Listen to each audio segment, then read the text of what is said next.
Hi hello friends, ഇന്ന് നമ്മൾ 7ാം ക്ലാസ്സിലെ ഡോൾസ് ജേർണി എന്ന ലെസണിലെ ആക്ടിവിറ്റീസ് ആണ് നോക്കുന്നത്. ആദ്യത്തെ ആക്ടിവിറ്റി നോക്കാം. Read the story once again and identify the following. Story ഒന്നുകൂടി വായിച്ചിട്ട് ലൊക്കേഷൻ, ക്യാരക്ടേഴ്സ്, തീം ഇത് മൂന്നും ഐഡൻറ്റിഫൈ ചെയ്യാനാണ് പറഞ്ഞിരിക്കുന്നത്. ലൊക്കേഷൻ എവിടെയാണ്? A park in Berlin. ഒരു പാർക്കാണ് അല്ലേ ലൊക്കേഷൻ വരുന്നത്. ഇനി ക്യാരക്ടേഴ്സ് ആരൊക്കെയാണ്? കാഫ്ക, എ ലിറ്റിൽ ഗേൾ, പിന്നെ ഡോളും വരുന്നുണ്ട് അല്ലേ, ഡോളും എഴുതാം. ഇനി തീം എന്താണ്? Comforting someone in trouble. എന്തെങ്കിലും ട്രബിൾസിൽ പെട്ടിരിക്കുന്നവരെ ആശ്വസിപ്പിക്കുന്ന ഒരു തീമാണ് ഇതിലുള്ളത്. ഒപ്പം നമുക്ക് ഇമാജിനേഷൻ സ്കിൽ എന്നുള്ള ഒരു തീമും കൂടി നമുക്ക് എഴുതാം. സെക്കൻഡ് വൺ നോക്കാം. Read these sentences taken from the story. It was A Saturday afternoon. Kafka was walking through a park in Berlin. He met a girl who was crying because she had lost her favorite doll. Kafka comforted the little girl who was in great distress. Here is a small part of their conversation. Can you complete it? എന്താ നമ്മളോട് പറഞ്ഞിരിക്കുന്നത്? Conversation എഴുതാനാണല്ലേ പറഞ്ഞിരിക്കുന്നത്. കാഫ്കയും little ഗേളും തമ്മിലുള്ള ആ ഒരു conversation. Little ഗേളിന് അവളുടെ ഡോളിനെ നഷ്ടപ്പെട്ടു. അപ്പോൾ കാഫ്ക ചോദിക്കുന്ന ചോദ്യങ്ങളും ലിറ്റിൽ ഗേളിൻ്റെ മറുപടികളും ഒക്കെ ഒന്ന് കോൺവെർസേഷൻ രൂപത്തിൽ എഴുതാം. Kafka: oh dear, why are you crying? നീ എന്തിനാണ് കരയുന്നത്? ലിറ്റിൽ ഗേൾ പറയാണ്, മൈ ലെവി, മൈ ഡോൾ. എൻ്റെ പാവക്കുട്ടി നഷ്ടപ്പെട്ടു. പാവക്കുട്ടിയുടെ പേരെന്താണ്? Levi എന്നാണല്ലേ.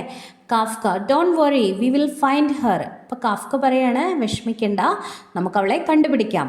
She is my best friend. അവൾ എൻ്റെ ബെസ്റ്റ് ഫ്രണ്ടാണ്. Don't cry dear, she might be playing hide and seek. അപ്പോൾ കാഫ്ക പറയാണ്, കരയൊന്നും വേണ്ട, ചിലപ്പോൾ അവൾ ഹൈഡ് ആൻഡ് സീക്ക് കളിക്കുകയായിരിക്കും. അപ്പോൾ ലിറ്റിൽ ഗേൾ പറയാണ്, ഐ ഹോപ്പ് സോ, ഞാനും അങ്ങനെ വിചാരിക്കുന്നു. കാഫ്ക പറയാണ്, I will help you to search for Levi. ലെവിയെ കണ്ടുപിടിക്കാൻ ഞാൻ സഹായിക്കാം. ലിറ്റിൽ ഗേൾ പറയാണ്, താങ്ക് യു സോ മച്ച്. ഈ ഒരു രീതിയിൽ നിങ്ങൾക്ക് കോൺവെർസേഷൻ ഡെവലപ്പ് ചെയ്ത് എഴുതാം. മൂന്നാമത്തെ എന്താണ്? Enact the Rolls of the little girl and Kafka using the conversation prepared. നിങ്ങൾ പ്രിപ്പയർ ചെയ്ത് ഈ കോൺവെർസേഷൻ വെച്ചിട്ട് ലിറ്റിൽ ഗേളിനെയും കാഫ്കയെയും ക്ലാസ്സിൽ അവതരിപ്പിച്ച് കാണിക്കാനാണ് പറഞ്ഞിരിക്കുന്നത്. അത് നിങ്ങൾക്ക് ക്ലാസ്സിൽ ചെയ്യാൻ പറ്റുന്ന ആക്ടിവിറ്റിയാണ്. ഇനി നാലാമത്തെ എന്താണ്? Read these sentences taken from the story. The girl continued to receive letters from the doll. ഡോളിൽ നിന്നും ഗേളിന് കണ്ടിന്യൂസ് ആയിട്ട് ലെറ്റേഴ്സ് കിട്ടിക്കൊണ്ടിരുന്നു. She wrote about her adventures in detail. അവളുടെ അഡ്വഞ്ചേഴ്സിനെ കുറിച്ചൊക്കെ അവൾ ഡീറ്റെയിൽഡ് ആയിട്ട് ലിറ്റിൽ ഗേളിന് കത്തെഴുതി. The letters delighted the girl. ആ ലെറ്റേഴ്സൊക്കെ കിട്ടിക്കഴിഞ്ഞപ്പം ഗേളിന് ഒരുപാട് സന്തോഷമായി. This went on for some time. ഇതിങ്ങനെ കുറച്ച് നാളത്തേക്ക് തുടർന്നു. After reading the letters from the doll, the girl was eager to see her. അപ്പോൾ ഈ ലെറ്റേഴ്സ് എല്ലാം വായിച്ചു കഴിഞ്ഞപ്പം ഗേളിന് ഡോളിനെ കാണാൻ ഭയങ്കര ആഗ്രഹം തോന്നി. She waited and waited. അവളിങ്ങനെ വെയിറ്റ് ചെയ്യുകയാണ്. But the doll didn't turn up. പക്ഷേ ഡോള് ഇവളെ കാണാനായിട്ട് വന്നില്ല. So she decided to put her thoughts and emotions in her diary. അതുകൊണ്ട് തന്നെ ഇവളുടെ ഇമോഷൻസും തോട്ട്സും എല്ലാം ഒരു ഡയറിയിൽ എഴുതാൻ തീരുമാനിച്ചു. അങ്ങനെ അവൾ ഡയറി എഴുതുവാണ്. My diary, Thursday 18th July. Dear Kitty, today I lose my favourite doll Levi. I was so sad and cried a lot. അപ്പോൾ എൻ്റെ ഫേവറേറ്റ് ഡോളായ ലെവിയെ എനിക്ക് നഷ്ടപ്പെട്ടു.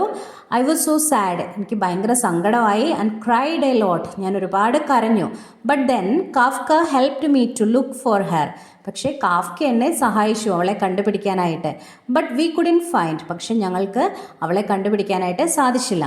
Kafka gave me letters from Levi in which she told me that she is on an adventure trip. Kafka കുറച്ച് letters എനിക്ക് തന്നു, ലെവിയിൽ നിന്നുള്ള letters തന്നു. അതിൽ അവൾ സൂചിപ്പിച്ചിട്ടുണ്ടായിരുന്നു അവളൊരു അഡ്വഞ്ചർ ട്രിപ്പിലാണ്, ലോകം മുഴുവൻ കറങ്ങുന്ന ഒരു ട്രിപ്പിലാണ് എന്നുള്ളത് അവൾ സൂചിപ്പിച്ചു. It made me feel a little better. അത് കേട്ടപ്പോൾ എൻ്റെ സങ്കടമെല്ലാം പോയി, ഞാൻ ഓക്കെ ആയി. ഫിഫ്ത്ത് വൺ നോക്കാം. Here is a letter written by the doll to the girl. Read it. Doll ഗേളിന് അയച്ച കത്താണ് താഴെ കൊടുത്തിരിക്കുന്നത്. വായിച്ചു നോക്കാം. Dear Irma. എന്താ ഗേളിൻ്റെ പേര് കൊടുത്തിരിക്കുന്നത്? ഇർമ അല്ലേ. How are you? നിനക്ക് സുഖമല്ലേ? Hope you got all my letters. എൻ്റെ ലെറ്റേഴ്സൊക്കെ കിട്ടിയെന്ന് വിചാരിക്കുന്നു. And enjoyed reading dum. അത് വായിച്ചപ്പോൾ നിനക്ക് സന്തോഷമായില്ലേ? How can I forget those happy days with you? It was from you I first felt mother's love. നിന്നോടൊപ്പമുള്ള ആ സന്തോഷമുള്ള നല്ല ദിവസങ്ങളെ എനിക്ക് എങ്ങനെ മറക്കാനായിട്ട് സാധിക്കും? It was from you I first felt mother's love. നിന്നിൽ നിന്നാണ് ആദ്യമായിട്ട് എനിക്ക് ഒരു മദർലി ലവ്, ഒരു അമ്മയുടെ സ്നേഹം കിട്ടിയത്. യു ബാത്ത്ഡ് മീ, നീ എന്നെ കുളിപ്പിച്ചു. ഡ്രസ്ഡ് മീ, നല്ല ഡ്രസ്സൊക്കെ ഇടിയിപ്പിച്ചു. Carried me in your arms and made a bed for me, നിൻ്റെ കയ്യിൽ എപ്പോഴും എന്നെ കൊണ്ടു നടന്നു, എന്നിട്ട് എനിക്കൊരു ബെഡൊക്കെ ഉണ്ടാക്കി തന്നു കിടക്കാനായിട്ട്. You were always busy with sewing clothes for me, നീ എപ്പോഴും ബിസി ആയിരുന്നു എനിക്ക് പുതിയ പുതിയ ഉടുപ്പുകളൊക്കെ തുന്നാനായിട്ട്, അതിന് വേണ്ടിയിട്ടായിരുന്നു നീ സമയം കണ്ടെത്തിക്കൊണ്ടിരുന്നത്. Taking me everywhere you went and feeding me, നീ എവിടെയൊക്കെ പോയോ അവിടെയൊക്കെ എന്നെയും കൊണ്ടുപോകും, എനിക്ക് ഫുഡൊക്കെ തരും എന്നൊക്കെ ഡോള് പറയാണ്. How I wish you were with me now, അപ്പം ഞാൻ ആഗ്രഹിക്കുന്നു നീ എൻ്റെ കൂടെ ഇപ്പോഴും ഉണ്ടായിരുന്നെങ്കിൽ എന്ന് ഞാൻ ആഗ്രഹിക്കുകയാണ്. It is such fun here, when shall we meet again, എന്നിട്ട് പറയാണ് ഇവിടെ ഭയങ്കര രസമാണ്. When shall we meet again, നമ്മൾ ഇനി എപ്പോഴാണ് കണ്ടുമുട്ടുന്നത്. With lots of love yours Levi എന്നും പറഞ്ഞിട്ട് ഡോള് കത്ത് അവസാനിപ്പിക്കുകയാണ്. നമുക്കുള്ള ആക്ടിവിറ്റി എന്താണ്? Imagine you are Irma and write a reply to levy.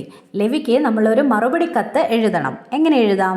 Dear Levi, I am glad that you are safe, നീ സേഫ് ആണെന്ന് അറിഞ്ഞതിൽ എനിക്ക് ഒരുപാട് സന്തോഷമുണ്ട്.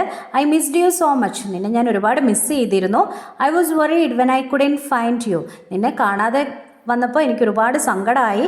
But now I am happy to hear about the exciting things you are doing, നീ ചെയ്യുന്ന exciting things ഒക്കെ കേട്ട് കഴിഞ്ഞപ്പോൾ ഞാനും ഒരുപാട് ഹാപ്പിയായി. Keep enjoying and keep writing, enjoy ചെയ്യുക, എന്നിട്ട് എനിക്ക് ലെറ്റേഴ്സൊക്കെ അയക്കുകയും ചെയ്യണം. With all my love Irma, ഒരുപാട് സ്നേഹത്തോടെ ഇർമ. ഈ ഒരു രീതിയിൽ നിങ്ങൾക്ക് ലെവിക്ക് റിപ്ലൈ ലെറ്റർ എഴുതാം. 6th ആക്ടിവിറ്റി നോക്കാം. What if Irma were living in our times, ഇർമ നമ്മളോടൊപ്പം ഉണ്ടെങ്കിൽ എന്തായിരിക്കും സംഭവിക്കുക? വായിച്ചു നോക്കാം. Irma loved spending time with her friends, ഇർമയുടെ ഫ്രണ്ട്സിൻ്റെ കൂടെ സമയം ചെലവഴിക്കാൻ ഇർമയ്ക്ക് ഒരുപാട് ഇഷ്ടമായിരുന്നു. In the evening she would go cycling, വൈകുന്നേരം സൈക്കിൾ ഓടിക്കാനായിട്ട് അവൾ പോകും. She could ride for a long time without getting tired, ഒരു ക്ഷീണമില്ലാതെ അവൾ ഒരുപാട് നേരം സൈക്കിൾ ഓടിക്കും.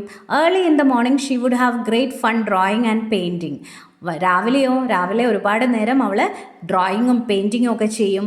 But everything changed when she got a smartphone for her birthday, അവളുടെ ബർത്ത്ഡേക്ക് അവൾക്കൊരു സ്മാർട്ട് ഫോൺ കിട്ടി. അപ്പം തൊട്ട് at first Irma used her phone for talking to her friends and taking photos, ആദ്യം ഫ്രണ്ട്സിനോട് സംസാരിക്കാനും ഫോട്ടോസ് എടുക്കാനും ഒക്കെ ആയിരുന്നു ഇർമ ആ ഫോൺ യൂസ് ചെയ്തിരുന്നത്. But as time went on she found she could not take her eyes off the screen, അപ്പം കുറേ നാളുകൾക്ക് ശേഷം അവൾക്ക് മനസ്സിലായി ഈ ഫോണിൽ നിന്നും കണ്ണെടുക്കാൻ പോലും അവൾക്ക് സാധിക്കുന്നുണ്ടായിരുന്നില്ല, ഏതു നേരവും ഫോണിൽ തന്നെ. Once she started using her smartphone she would scroll through social media, watch videos and play games for hours. അപ്പോൾ എന്തൊക്കെയായിരുന്നു അവൾ ചെയ്തുകൊണ്ടിരുന്നത്? സോഷ്യൽ മീഡിയയിലൂടെ പോകും, അതായത് ഫേസ്ബുക്ക്, ഇൻസ്റ്റ അങ്ങനെയുള്ള സോഷ്യൽ മീഡിയ സ്ക്രോൾ ചെയ്തുകൊണ്ടിരിക്കും, വാച്ച് വീഡിയോസ് കാണും, and play games for hours, ഒരുപാട് സമയത്തേക്ക് ഗെയിംസ് എല്ലാം കളിച്ചുകൊണ്ടിരിക്കും. Often she could not help reaching for her phone even when she was busy with other things, മറ്റു കാര്യങ്ങളിൽ ബിസി ആയിരുന്നപ്പോൾ പോലും ഇവൾ ഫോൺ മാറ്റി വെച്ചിരുന്നില്ല, ഫോണില്ലാതെ ഇവൾക്ക് പറ്റുന്നുണ്ടായിരുന്നില്ല. Irma's mother noticed this and she thought Irma should not let herself be carried away by the smartphone. അപ്പോൾ ഇർമയുടെ അമ്മ ഇത് ശ്രദ്ധിച്ചു. അപ്പോൾ ഇർമയുടെ അമ്മ വിചാരിച്ചു ഇവളൊരിക്കലും സ്മാർട്ട് ഫോണിൽ അഡിക്റ്റഡ് ആവാൻ പാടില്ല. Spending time outdoors and enjoying real life moments should be just as important as the digital world to her. അപ്പോൾ ഇർമയുടെ അമ്മ ചിന്തിക്കുകയാണ് ഡിജിറ്റൽ വേൾഡ് അവൾക്ക് എത്രത്തോളം ഇമ്പോർട്ടൻ്റ് ആണോ അത്രയധികം ഇമ്പോർട്ടൻസ് ഔട്ട്ഡോർ ഗെയിംസിനും എൻജോയിങ് റിയൽ ലൈഫ് മൊമെൻറ്റ്സിനും ഒക്കെ കൊടുക്കണം. വീട്ടുകാരോടൊത്ത് ചിലവഴിക്കാനും കൂട്ടുകാരോടൊത്ത് ചിലവഴിക്കാനുമുള്ള ആ ഒരു മൊമെൻറ്റ്സിനും ഔട്ട്ഡോർ ഗെയിംസിനും ഇൻഡോർ ഗെയിംസിനും ഒക്കെ നമ്മൾ ഈക്വൽ ഇമ്പോർട്ടൻസ് കൊടുക്കണം എന്നുള്ള കാര്യം ഇർമയുടെ അമ്മ ഇങ്ങനെ ചിന്തിക്കുകയാണ്. നമുക്കുള്ള ടാസ്ക് എന്താണ്? Now read the passage, pick out the sentences with words in italics and write them below. ഇറ്റാലിക്സിൽ കൊടുത്തിരിക്കുന്ന ചെരിച്ചു കൊടുത്തിരിക്കുന്ന വാക്കുകളുള്ള സെൻറ്റൻസുകൾ താഴെ എടുത്ത് എഴുതാനാണ് പറഞ്ഞിരിക്കുന്നത്. ഒരെണ്ണം തന്നിട്ടുണ്ട്. In the evening she would go cycling. Would ആണല്ലേ ഇറ്റാലിക്സിൽ കൊടുത്തിരിക്കുന്നത്, അപ്പോൾ അതിനോട് ചേർന്ന് സെൻറ്റൻസ് എഴുതിയിട്ടുണ്ട്. അതുപോലെ നമ്മളും കണ്ടുപിടിച്ചെഴുതണം. She could ride for a long time. She could ride for a long time. Next one, she would have great fun drawing and painting. She could not take her eyes off the screen. She would scroll through social media, watching videos and play games for hours. Irma should not let herself be carried away by the smartphone.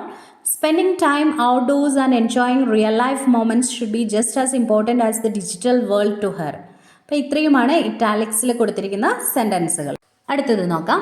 Should, would, could.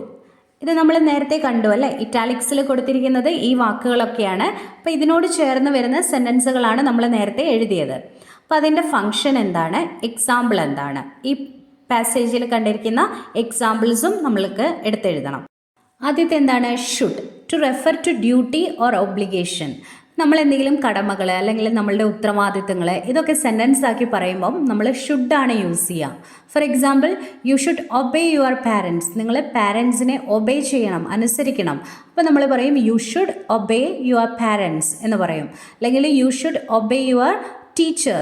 നിങ്ങൾ നിങ്ങളുടെ ടീച്ചറിനെ obey ചെയ്യണം, അനുസരിക്കണം. അപ്പോൾ ഇവിടെ ഈ പാസേജിലുള്ള example എന്താണ്, spending time outdoors and enjoying real life moments should be just as important as the digital world to her. അപ്പോൾ ആ ഷുഡ് അവിടെ ഒരു ഒബ്ലിഗേഷൻ അല്ലെങ്കിൽ ഡ്യൂട്ടി ആയിട്ടാണ് ഇവിടെ റെഫർ ചെയ്തിരിക്കുന്നത്. അതുപോലെ എടുത്തെഴുതാം. നെതർ എക്സാമ്പിൾ എന്താ നോക്കാം. Irma should not let herself be carried away by the smartphone. ആ ഒരു എക്സാമ്പിളും കൂടി എഴുതാം. അടുത്തത് would. To refer to past habits. നമ്മുടെ പഴയ ശീലങ്ങളെ എടുത്ത് കാണിക്കാൻ വേണ്ടിയിട്ട് യൂസ് ചെയ്യുന്നതാണ് വുഡ്. എക്സാമ്പിൾ നോക്കാം. She would have great fun drawing and painting. അവൾ പഴയ കാര്യമാണ് അല്ലേ, പഴയ ശീലമാണ്.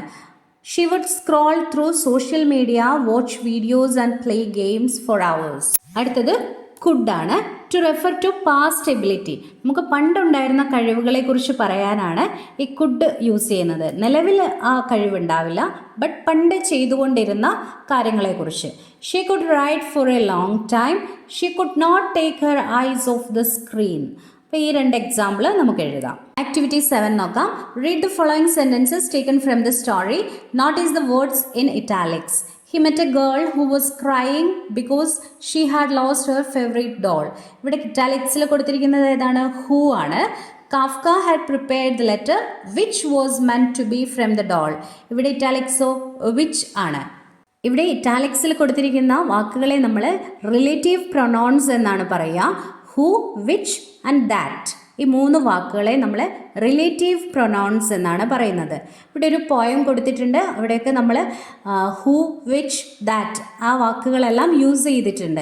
അതായത് റിലേറ്റീവ് പ്രൊനൗൺസ് യൂസ് ചെയ്തിട്ടുണ്ട്. പോയം വായിച്ച സമയം കളയുന്നില്ല. നമുക്ക് നോക്കാം നമ്മളുടെ ആക്ടിവിറ്റി എന്താണെന്ന് നോക്കാം. Use the words in italics to complete the following conversation between Diya and Milan.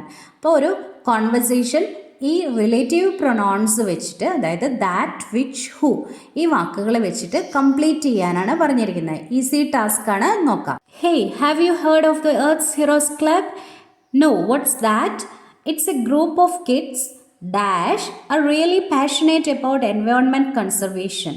അപ്പോൾ ഗ്രൂപ്പ് ഓഫ് കിഡ്സ് ആണ്. ഗ്രൂപ്പ് ഓഫ് കിഡ്സിന് നമ്മൾ ദാറ്റ് എന്ന് പറയുമോ? ഇല്ല. വിച്ച് എന്ന് പറയുമോ? ഇല്ല. വിച്ച് ആൻഡ് ദാറ്റ് യൂസ് ചെയ്യുന്നത് വസ്തുക്കൾക്കൊക്കെയാണ് അല്ലേ. അപ്പോൾ ഇവിടെ ജീവനുള്ള ആൾക്കാരാണ്. അതിനു വേണ്ടിയിട്ട് നമ്മൾ എന്താ യൂസ് ചെയ്യുക? ഹൂ ആണ് യൂസ് ചെയ്യുക. ആര് എന്നുള്ള അർത്ഥം ഹൂ. അപ്പോൾ ഇവിടെ ഏതാ വരിക? ഹൂ ആണ്. It's a group of kids who are really passionate about environment conservation. അപ്പോൾ അവൻ പറയാണ് that sounds cool, who can join. ആർക്കൊക്കെ അതിൽ ജോയിൻ ചെയ്യാൻ പറ്റും? Anyone dash wants to make a difference. Everyone can play a part in taking care of our planet, they say. അപ്പോൾ പറയാണ് anyone. Anyone എന്ന് പറഞ്ഞാൽ വസ്തുവാണോ? അല്ല. അപ്പോൾ ഇവിടെ വരുന്നത് ഹൂ ആണ്. Anyone who wants to make a difference. They convinced the shopkeepers to give up plastic bags dash are harmful to the environment. ഇവിടെ എന്തെഴുതാം? പ്ലാസ്റ്റിക് ബാഗ്സ് ആണ്. ജീവനുള്ള വസ്തുക്കളല്ല അല്ലേ, ജീവനുള്ളതൊന്നും അല്ല. അപ്പോൾ പ്ലാസ്റ്റിക് ബാഗ്സ് ആകുമ്പോൾ ഹൂ ചേർക്കണോ? വേണ്ട. Which are harmful to the environment അല്ലെങ്കിൽ that are harmful to the environment. Both are correct. That's a big achievement. How can I get involved? You can attend their meetings dash they hold every Friday after school. അപ്പോൾ ഇവിടെയും എന്താണ് use ചെയ്യുന്നത്? Meetings that they hold every Friday after school. ഇത്രയുള്ളൂ ഈ പാഠഭാഗത്തെ activities. ഉപകാരപ്രദമായി എന്ന് വിചാരിക്കുന്നു. Please drop your valuable feedback in the comment section. Thank you. I am excited to join. Thanks for telling me about the club.